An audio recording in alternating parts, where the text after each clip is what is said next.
জানেনই শুটকি মাছটাকে সিদ্ধ করে নিয়েছি, কেটে লোটা শুটকি দিয়ে করেছি। আমার লোটে শুটকি বেশি ভালো লাগে। তো পেঁয়াজ আর রসুন বেশি করে দিয়েছি, আর সর্ষে তেলের মধ্যে এটা মানে বেটে নিয়ে কাঁচা লঙ্কা বেশি করে, আমি শুকনো লঙ্কা দিই না, কাশ্মীরি লাল মির্চ আর হলুদ দিয়ে বেশি তেলের মধ্যে পুরো একদম শুকিয়ে নিয়েছি ভেজে। ঠিক আছে, দেখেন কি সুন্দর হয়েছে, একদম একদম ঝরঝরে হয়েছে। এখন এই শুটকি মাছ বাটা তো আপনাকে দেখিয়েছিলাম একবার আমার মানে রেসিপিতে, ঠিক আছে। তো এখন সেটা অন্যরকম করে করছি। এটা হচ্ছে কুমড়ো পাতা, ফ্রেশ কুমড়ো পাতা ভালো করে ধুয়ে নিয়েছি। এখন এই কুমড়ো পাতার মধ্যে এই শুটকি মাছটাকে দেব, ঠিক আছে। এটা স্প্রেড করে দিচ্ছি, এমনি করে স্প্রেড করে দিয়েছি। আর এটা এমনি করে ফোল্ড করব, এমনি করে একটা ফোল্ড করলাম, এমনি করে ফোল্ড করলাম, এমনি করে ফোল্ড করলাম, আর এমনি করে একটা ফোল্ড করলাম, এমনি করে ফোল্ড করে তারপরে এটা আমি টুথপিক এই যে আছে, আপনি টুথপিক দিয়েও করতে পারেন আর সুতো দিয়েও করতে পারেন। তো আমি টুথপিক দিয়ে করছি। এই দেখুন এটা হয়ে গেল। এটা একটু এমনি করে করে দিই,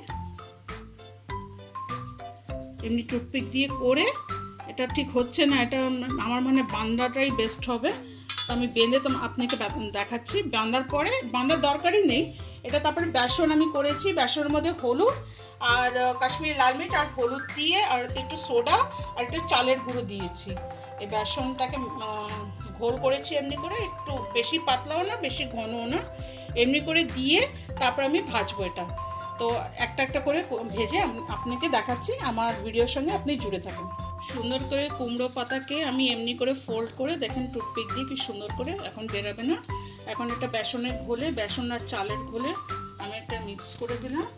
মিক্স করে এটা এমনি করে আপনি রেখে দেবেন। এমনি করে করে আমি সব দেখেন করে রেখেছি, এই দেখেন।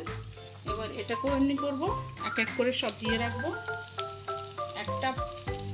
একটা সাইড হয়ে গেলে আমি এটা উল্টিয়ে দেবো। দেখেন এই ভেজে আমি এমনি করে রাখলাম ঠান্ডা করার জন্য।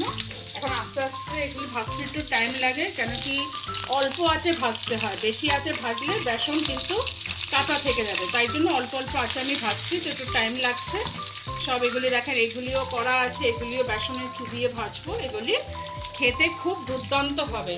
আপনি বানিয়ে খেয়ে অন্যদের খাইয়ে আপনি মানে লোকেদের মানে পজিটিভ ভাইব্রেশন নেন কি হ্যাঁ সত্যি তুমি খুব ভালো বানিয়েছো, আর পজিটিভ ভাইবস নিন, যাতে মানে সবাই যেন জানতে পারে যে হ্যাঁ সত্যি শুটকি মাছ বাটা তো সবাই খেয়েছে, কিন্তু এটা মানে কুমড়ো পাতা দিয়ে যে একটা শুটকি মাছ ভাজায় করে যে পুরো ভাতটা খাওয়া হয়ে যায়, এত দুর্দান্ত লাগে। আপনি খেয়ে মানে আমি না বলে বোঝাতে পারবো না, যতক্ষণ আপনি নিজে বানিয়ে খাবেন না ততক্ষণ আমি বোঝাতে পারবো না। আর এটা খালি প্লেন রাইসের সঙ্গে নেবেন, তাহলে খুব দারুণ লাগবে খেতে। তো আপনি কোথা থেকে দেখছেন আমার কমেন্টসে নিশ্চয়ই লিখবেন যে কোথা থেকে দেখছেন, তাহলে আমি মোটিভেশন পাবো আগে এমনি আরও ছোট ছোট আর ইনস্ট্যান্ট আর ইউনিক রেসিপি নিয়ে আপনার সামনে আমি আসতে পারি। তাহলে সাবস্ক্রাইব করবেন, লাইক করবেন, শেয়ার করবেন।